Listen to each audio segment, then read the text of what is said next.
Hey man, Assalamu alaikum, man. We got man Khalid Mujahid once again, man. Telling us a lot of things, man. He done did 50 years in the federal prison system. Well, let me say the prison system, period, Lord and the feds. But today we came across a topic of some stuff we kind of wanted to touch on a little bit, and that was the name of a guy by the name of Willie Falcone. Well, I go into that, but anyway, Fly, can you tell me how you met Willie Falcone? What kind of guy was he? You know, where you met him at? Bismillah ar-Rahman ar-Rahim. Salam alaikum. When I was snatched out of Lawton, May 17th, 1994, they put me on a private jet and flew me back to Marion, Illinois. And the Justice Department, it said, man, we have to send this guy to the federal system in order to indict him because ain't nobody going to tell him why he in Lawton. So they put me in a unit where there was like a special housing unit, Upstairs they had the rats. Downstairs they had guys that was on investigation or guys that they were trying to find a spot to send them. And I kept seeing all these bags of stuff going all over the till that everybody said. And our homie, Wally, aka Homicide, he said, man, there's a dude over here want to meet you. I said, who? He said, his name Will Falcone. He keep asking there, but why everybody making all this noise about this dude just come in? Who is it? And because Will big. Will's a billionaire. He was on 60 Minutes, him and Sal. I just left his co-defendant Sal in ADX. Yeah, Sal was in ADX with me, and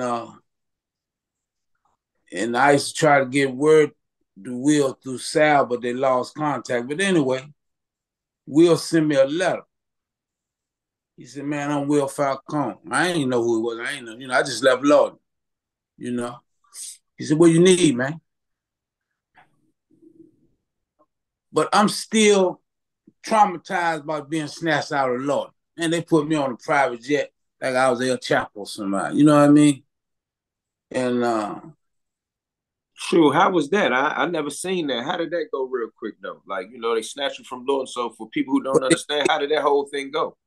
what they did, they had kept going to the U.S. Attorney's office every year trying to indict me. But they could never get an indictment because the prosecutors kept saying, y'all don't have no evidence to indict this guy. But like I was telling you before, I think I told you, once this FBI started learning drug laws and mandatory sentences, so after 4 years of trying to indict me, he finally got a chief prosecutor to say, only way we can indict this guy is we got to send him out of Lawton, man, because people scared to testify on him while he in Lawton because they say every time somebody go to court, the administration tell them who went to court.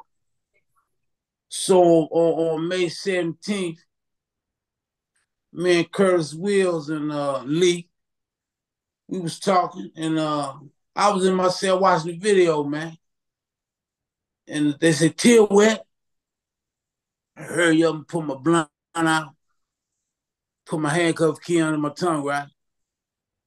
And the major, the captain, about 3 police said, hey, Fly, what's up, man? I said, what's going on? They said, step out for a minute. I thought they were just going to shake me down, right? Man, they handcuffed me, put leg irons on me, and dragged me down the tier. So little dude on the phone, I said, man, hang that phone up, dial this number real fast. I called my sister, Mona Lisa. I said, man, they take me out. I thought they would take me downtown to the courts or something, or to a county jail. They had a private plane waiting for me at the airport. What airport? Dulles Airport. Dulles Airport. I had a private plane, a jet. So when I get on, the marshal said, man, we got orders from the Justice Department to fly you to Marion, Illinois. Feel like I just left the street, man. Because, you know, Lord is home. Feel like I just started a brand new bit. I said, flying me to Marion. So I get to Marion. I called Marco Sean. I said, man, they just snatched me up. I'm in Marion, man. He said, Marion? He said, I'll be up there in a couple of weeks. He said, let me find out through the director what's going on.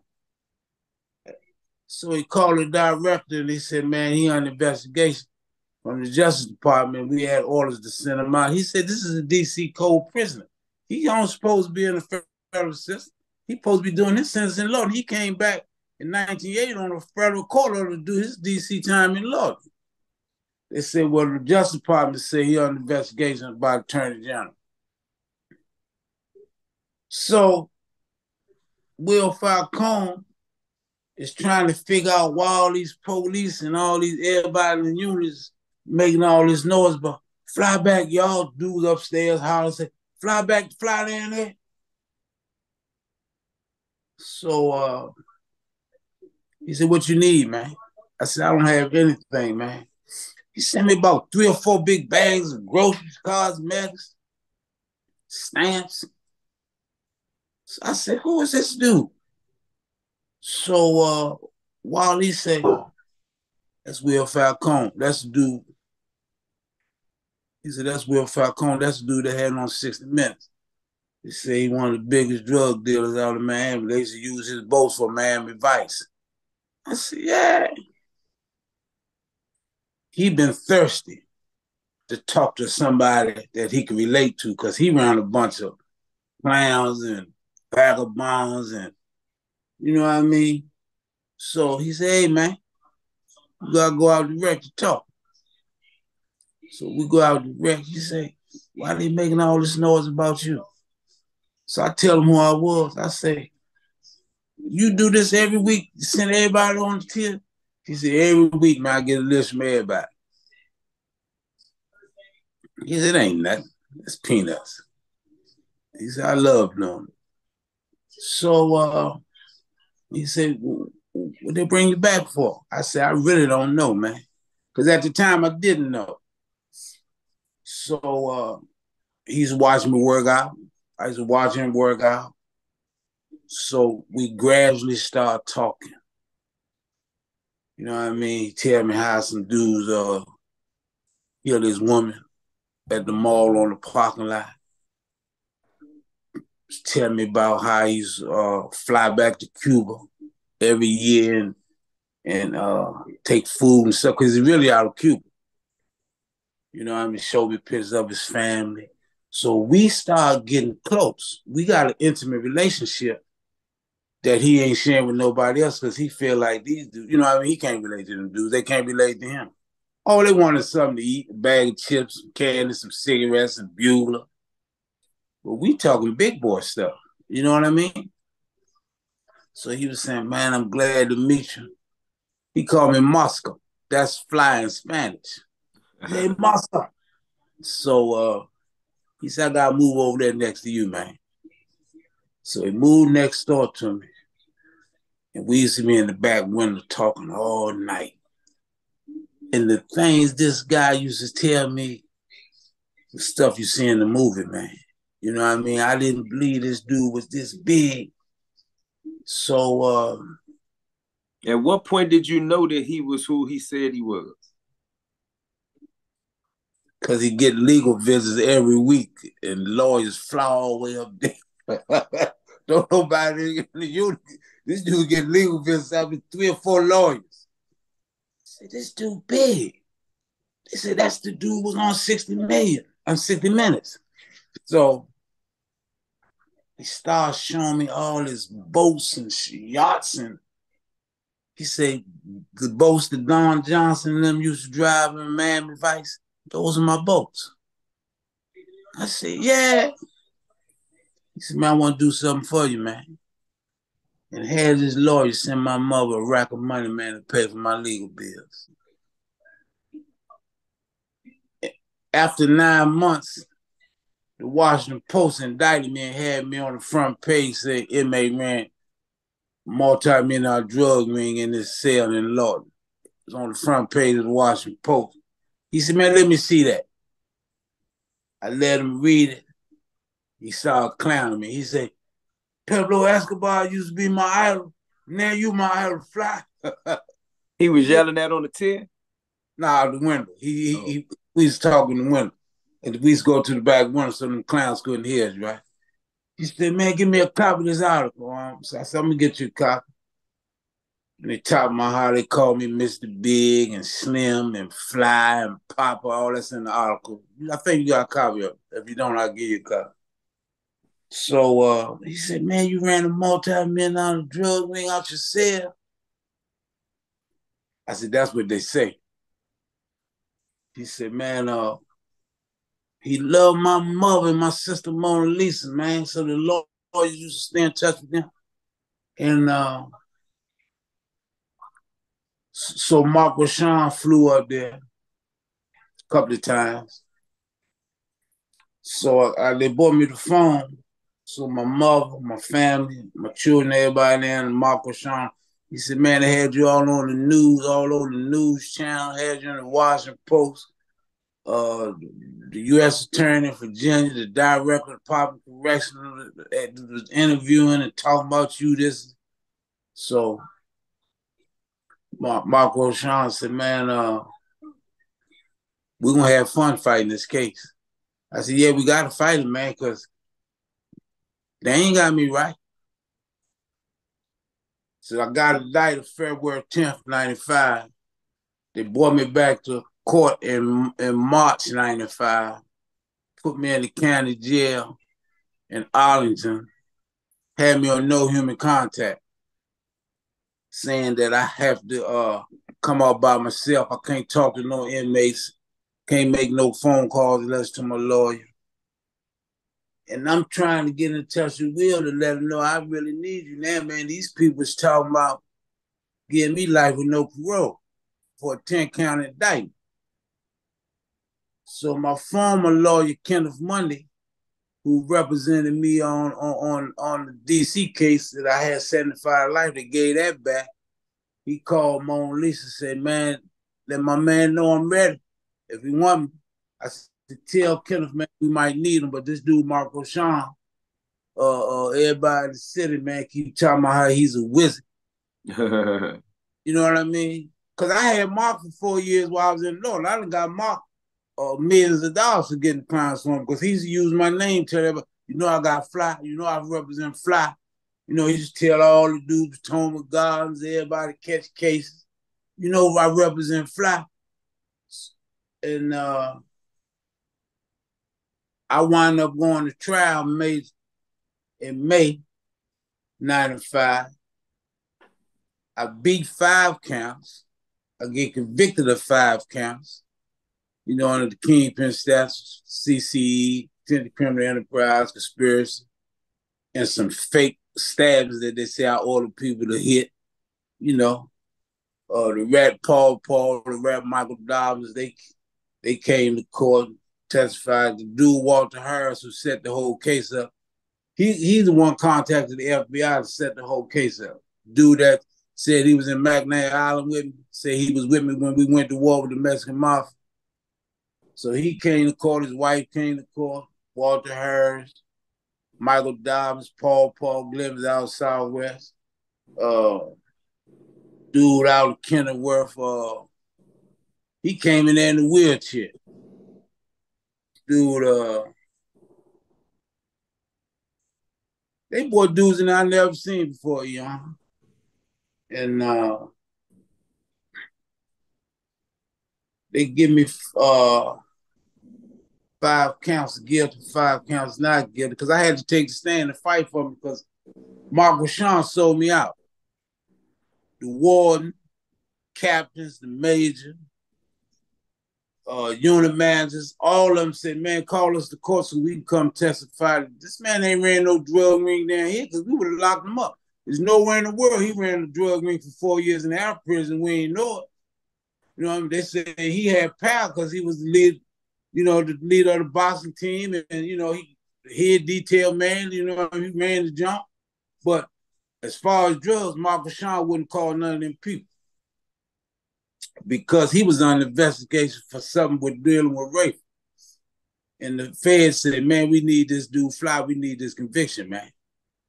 So he refused to call my witness. That's in the article they did on him in the city paper when it said he made murder charge and drug cases go away. He don't represent nobody that's got murder. Remember that? And then the article said his most notorious clients was Keith Gaffney Bay, who changed his name to Khalif Abdul Qawi Mujahid, who's sitting up in ADX right now. They did an article about him and me. And nevertheless, little brother, so I get found guilty. They send me back to Marion, and they put me in another unit with Lil Man in there. So I never seen Will again because they split us up. You know what I mean? Because after I had a conviction, they had to put me on population. See what I'm saying? Because while I was on investigation, the Justice Department said, don't put him around none of his homies, nobody, man, where he can get messages to the street and who to contact to get his witness. So once I got convicted, I came back. They wouldn't put me back over there with Will Falcone and them. They sent me to a regular unit. And that's when Lil Man and them crushed all the dudes, all the dudes in the yard with him. And when the ride jumped off, right, situation. But I'm in the unit. I'm on the other side. And the leader of the ABs at the time was Big Mac. He was over top of me, and I told you he had killed a dude in Leavenworth. That's how he got in the Marion. And I got Big Ron, Tony Wright with me. And but some of the black dudes just come to me and say, I'm tell you right now, something jump off. Don't look for us to help you because we ain't with none of that. I said, man, I don't know y'all. I ain't gonna call on y'all for nothing. Man, I don't even speak to you. I ain't looking for you to do nothing. So they come lock me up and lock Big Mac up, the leader of the ABs, and put me in the hole with Lil Man, all the brothers that was on the yard with him. Put Mac, they had all the ABs upstairs, had us downstairs. And our homie Lionel next door to me. So Tony Wright and Ron, they punished some dudes. They came to hold. Bucket Fields came to hold. So after they locked me up, it backfired on me, because dudes getting hit every week. You know what I mean? It's escalating because they ain't got no leadership. They're scared. So dudes is taking off and getting innocent dudes, and they don't supposed to go like that. So the warden them came to my cell and said, you got to get up out of here, man. You can't stay here because as long as you stay here, this war going to go on. They thinking I'm on retaliation because of the Cadillac thing and when I got hit in 86 in Terre Haute. So that's what the paperwork you got where they say, because I got hit in 86 and I'm back in the system, now that I got life with no parole, I'm on get back time. So they think that I ordered the war because Lil Man is on my indictment as my hit man. Remember the part where they say I paid him $10,000 to kill Greg Smith? Yeah, something with an ice pick. Yeah, he's standing in there. So they think I gave Lil Man an order to kick a war off, but I didn't. The little dude Butch manipulated Lil Man when he hit the old man Joe in the head to pull the PC move and lied and told Lil Man, y'all got to take off because they say they're going to get the DC dude and trick Lil Man. Lil Man took off and thinking that was what he wanted to do, but it wasn't supposed to win like that. You know what I mean? So this little coward Bushman started a brand new war. So he get a dude from the Virgin Islands. So they put me in the boxcar because we had a little ride. They brought us home. I think I got the paperwork. They was bringing the homies in from the yard, and they got to touching with the police. So I said, everybody throw lotion soap. We throwing stuff at the police. Get off of them. So get Gavin the Bay, put him around there in the boxcar. They put me in the boxcar, Boy Bucket Fears ran there because all of us was throwing stuff at the police. They put me next to the dude Butch. He tell the dude out of Virgin Island to make him a jump because he gonna get me. He make Butch a jump out of the fence, a wide jump made of ice pick. So Butch drop a note and tell the police that we had knives around there. We got a black police that's working with us because it's detention because of the race war. So we got a good black police. The old time was there with Joe James and them back in the days, right? He come to me and say, everybody clean up to come to shake y'all in. We find out Bush dropped a note. He left his knife on the zinc so they can get him. So the Virgin Isles dude screamed on him and say, man, you had me make you just jump and you left it on the zinc. So we said, man, this punk ain't just a cat. He's a rat. Next week, Gaffney Bay, you and Butch, y'all getting up out of here on the next plane going to Colorado. We get to Colorado. We down R&D. Now, guess what he did, y'all? When they take us down R&D and Marion, because both of us going to ADX, we supposed to go in the same bullpen, right? He tell the lieutenant, I can't go in there with him. Now, this is Obio and Mustafa's man. You know what I mean? So I said, I heard you tell them police don't put you in this bullpen with me. I said, punk, when I get to the ADX, I'm gonna let all the homies know you was a rat, you told. He said, man, you know I can't do nothing with you, man. You know I can't. I said, you dropped that note, told them police we had knives, you left the knife on your zinc so they can come there and get it. So they put me and him on the plane, taking us to Colorado. He talking about shit. I said, man, get up. Go ahead, man. Man, don't forgive me, man. I said, man, you started a brand new war. You got little man them locked off. They locked me up. I'm going to Colorado about something I ain't had nothing to do with. You know what I mean? So I get the ADX. I'm next door to Obio. Obio said, man, where my man at? Where my man? I heard him. I said, he ran there in the whole little Obio. Obio love the dude so much, he come back to court, give his time back, see the dude in the hole. The dude tricked Obio to take off. I said, Obio, don't do that. Obio, a big old white dude. Obio said, I'm gonna get him. I said, Obio, you can't do that right now. Obio fight the dude on the yard, punch the dude, go to the hole. He in the hole with Silk and them. He find out that the dude let some ABs chase him around the yard. He's hollering and screaming. The dude Butch told the administration the reason why he did that in Colorado in Marion because Cadillac Smith was his uncle, and he can't be around no ABs. We got paperwork on that. Mustafa got it. I got it. Silk got it. He said, man, this dude told the administration he hit the white dude in the head because he can't. And the dude, old man Joe, wasn't no AB. He was an innocent old white dude. But Butch told the administration when he went to the board, the DHO, that he hit the dude in the head because Cadillac Smith was his uncle. So we said, man, this dude is a rat. He just started a brand new war, which triggered what happened in Lewisburg with Titus, Salam, and Jonah Bay. Because the dude Al is in Marion with us when this happened. So when he get to Lewisburg and TD and Bird, they communicate, but they remember, Bird only killed me and Obio. So he's saying, fly. I said, man, this order didn't come from me. He said, man, I said, everything is cool. You know what I mean? So, because the beef was with the dirty white boys, you know, Mike Wagner and them. Nevertheless, I'm trying to find Sal so I get back in touch with Falcone. You know what I mean? Yeah, I ain't thinking about that other crap. I said, I'm trying to get in touch with my man because I need some legal help now. They done gave me life with no parole. I finally get in touch with Sal years later. So Sal is so rich, he moved 3 lawyers up in Colorado.